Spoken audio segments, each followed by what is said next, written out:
रहीम अस्सलाम वालेकुम नाज़रीन, उम्मीद और दुआ करता हूं कि आप लोग जहां जहां पर होंगे खैर वाफियत से होंगे। नाज़रीन, आज 7 दिसंबर का दिन है, इतवार का दिन, और तकरीबन 4 बजे के करीब 4 बजने में 10 मिनट हैं जब मैं आपसे मुखातिब हूं। नाज़रीन, 26 नवंबर को, अभी जो रिसेंट 26 नवंबर गुजरा है, डी चौक में जो पिछले साल हुआ उसी की यादगार में पेशावर में एक इवेंट रखा गया था। उसी इवेंट के अंदर जनाब सुहेल आफरीदी साहब, चीफ मिनिस्टर खैबर पख्तूनख्वा, उन्होंने 7 दिसंबर यानी कि आज के दिन के लिए एक जलसे की अनाउंसमेंट की थी। ये जलसा एक रूटीन मैटर था जब उन्होंने अनाउंसमेंट की, लेकिन इस जलसे ने हाइप उस दिन पकड़ी जब DGISPR की प्रेस कॉन्फ्रेंस आती है और इमरान खान साहब का जिक्र करते हुए कहा जाता है कि तुम हो कौन। उसके बाद हसन अयूब साहब का एक क्वेश्चन था जो चीफ मिनिस्टर खैबर पख्तूनख्वा जनाब सुहेल आफरीदी साहब के लिए था। तो हसन अयूब साहब के उस क्वेश्चन के बाद एक सतर या एक जुमला जो DGISPR साहब की जानिब से आया, उसके बाद ये जलसा जो है ये एक कह लीजिए कि इज्जत बेइज्जती वाला सवाल बना लिया पाकिस्तान तहरीक इंसाफ ने KPK के अंदर। पेशावर में आज का जलसा, मुझे ये आपको बताने की जरूरत नहीं है कि ये बहुत कामयाब जलसा है, मुझे ये आपको बताने की जरूरत नहीं है कि बहुत सारे लोग आए। खैबर पख्तूनख्वा छोड़िए, सिर्फ पेशावर ही की इतनी आवाम थी जो इसके विजुअल्स आते रहे कि इट इज़ ह्यूज। यहाँ पर जो मैं बात करना चाहता हूँ वो कॉन्टेंट्स हैं इस जलसे में जो आज तकारीर की गई हैं, स्पेशली जो झगड़ा साहब जैसे लीडर की जानिब से जो तकारीर की गई हैं, शाहिद खटक साहब जो MNA हैं, मेंबर नेशनल असेंबली, उनकी जानिब से जो तकारीर की गई हैं, यहाँ पर शफी जान साहब की जानिब से जो तकारीर की गई हैं, वो बहुत इंपॉर्टेंट कॉन्टेंट्स हैं। उनके ऊपर थोड़ी सी डिटेल में बात करते हैं। लेकिन यहाँ पर सवाल ये पैदा होता है कि एट वंस इतना टेम्परेचर ऊपर ले जाने की क्या जरूरत पड़ गई? क्या पाकिस्तान तहरीक इंसाफ ने वाकई DGISPR की प्रेस कॉन्फ्रेंस को उतना ही सीरियस लिया है जितना सीरियस लिया जाना चाहिए था? कॉज कल की प्रेस कॉन्फ्रेंस में खुद यहाँ पर खैबर पख्तूनख्वा हाउस इस्लामाबाद में मौजूद था एक्सक्यूज मी, मैं मौजूद था, और वो तीनों चारों लीडरान जिन्होंने कल प्रेस कॉन्फ्रेंस की वो तो बहुत मेच्योर किस्म की प्रेस कॉन्फ्रेंस थी और अपना पैगाम भी दिया गया, लेकिन बड़े महज़ब अंदाज में दिया गया। एग्जैक्ट कुछ विजुअल्स वैसे ही, कुछ तकारीर के कॉन्टेंट्स वैसे ही आज भी हमें सुनने में मिले हैं वहीं से। लेकिन शाहिद खटक साहब की तकरीर, शफी जान साहब की तकरीर बहुत सख्त थी। DGISPR छोड़कर जो निशाना सियासतदानों का होना चाहिए था, एग्जैक्ट सियासतदानों ने वो टारगेट वहीं पर रखा है। सियासी तकरीरें जो सियासतदानों का जिक्र किया गया है उसके लिए अल्फाज बहुत सख्त थे। ख्वाजा आसिफ साहब के लिए शाहिद खटक साहब के अल्फाज बहुत सख्त थे।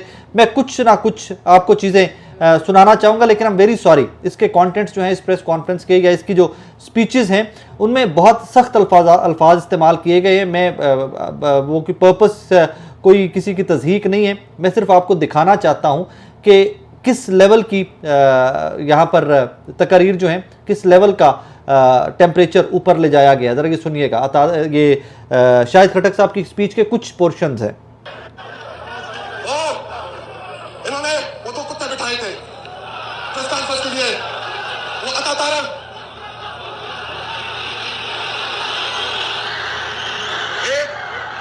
आई am sorry, I don't endorse this, I don't appreciate it. एक सियासतदान को पार्लिमानी महज़ब गुफ्तगू के अंदर ही अपना जवाब देना चाहिए था।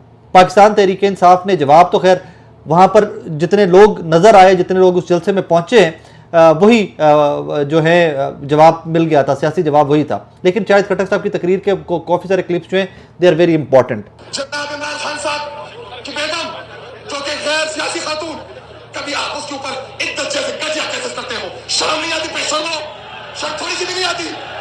और अब उसको आपने कैदी तन्हाई में बंद किया हुआ है। एक खातून से इतना करते हो जिसका सियासत से कोई लेना देना नहीं है। आपने बुशरा बीबी को एक चक्की में बंद किया हुआ है। लानत पेश है हम आपके ऊपर। बेशर्म हो, बेज़मीर हो, बेगैरत हो, बेगैरत हो, बेगैरत हो।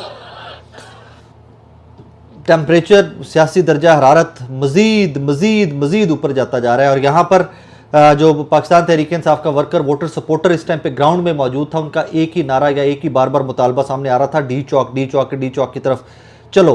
खैर, इससे आगे एक और चीज़ है, वो भी आई थिंक सुनने वाली है। मेरे लीडर की बहनों को रोड के ऊपर घसीटा, वो असिस्ट किया, वो आए, मेरे दिमाग में नक्शा है क्योंकि मैं उधर मौजूद था। जिस तरीके से आपने शौकत खान की बेटियों को घसीटा रोड के ऊपर, याद रखा जाएगा। बदला लेंगे, सूद समेत लेंगे, बदला लेंगे, सूद समेत लेंगे। यहाँ पर एक और बड़ी अहम बात शाहिद खटक ने की। उन्होंने कहा जी आप बार बार हमूदुर रहमान कमीशन और शेख मुजीब की बात की, DGISPR ने सिर्फ बात की, तो उन्होंने कहा जी ठीक है मान लेते हैं वो गद्दार है, लेकिन क्या आप याया को ओन करते हैं? क्या फौज याया को ओन करती है? क्या आप कहते हैं कि वो आपका हीरो था, उसको ओन करते हैं आप? इस तरह बहुत लंबी चौड़ी तकारीर, मतलब छोटे छोटे स्पैन पे तकारीर थी, लेकिन बहुत वो कहते हैं ना इंपॉर्टेंट तकारीर, या उसके कॉन्टेंट्स बड़े ऑब्जर्व करने वाले थे। टाइमिंग ऐसी थी एक्सक्यूज मी, टाइमिंग ऐसी थी इस जलसे की।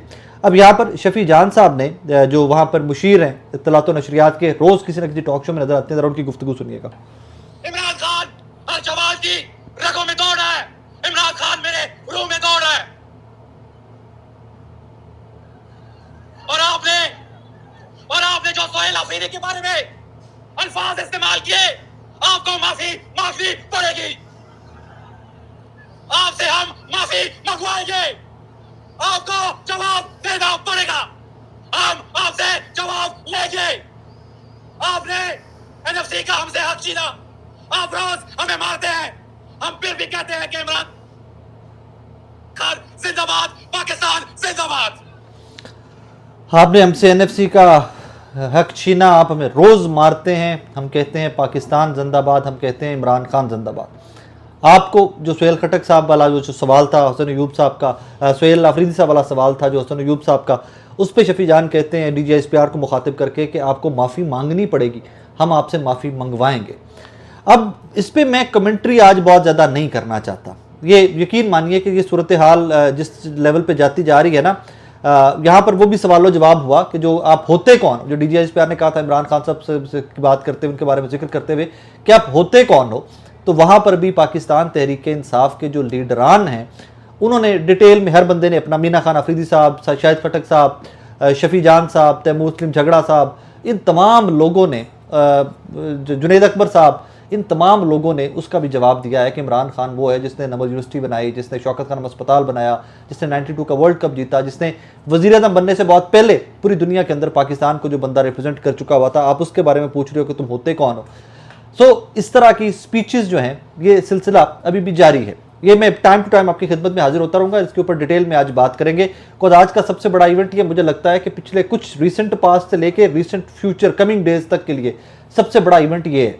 कॉज मंगल के रोज़ जब इमरान खान साहब की मुलाकातों का दिन होता है, फैमिली एंड वकला वगैरह का, तो उस दिन के लिए भी पंजाब की लीडरशिप पाकिस्तान तहरीक इंसाफ की, उन्होंने कॉल दे दिया एहतजाज की और कहा है कि जनाब पहुँचिए।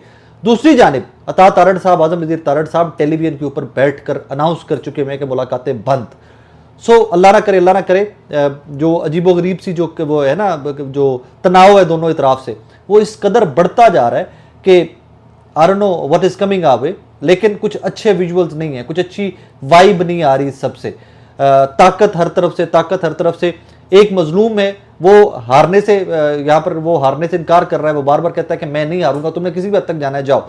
और दूसरी जानिब से भी ये अनाउंस कर दिया गया कि जनाब वी विल सी यू, मतलब वो बेर नकल वाला मुझे याद आ रहा है जो DGSPR ने उस दिन फरमाया था। एक तरफ बेर नकल है और एक तरफ ये नौजवान हैं जो इमोशनल हैं, जो चार्ज्ड हैं, जो एक चीज़ में प्राइड लेते हैं कि उनका वोटर सपोर्टर, उनका सूबा उनके पीछे खड़ा हुआ है, उनकी सियासी जमात, उनके नौजवान उनके पीछे खड़े हुए हैं। किस तरफ जा रही हैं चीज़ें, इंतज़ार करना पड़ेगा। लेकिन मुझे कोई वाइब बहुत अच्छी एट दिस मोमेंट नहीं आ रही, अनफॉर्चुनेटली। अपना ख्याल रखिएगा, दुआ में याद रखिएगा।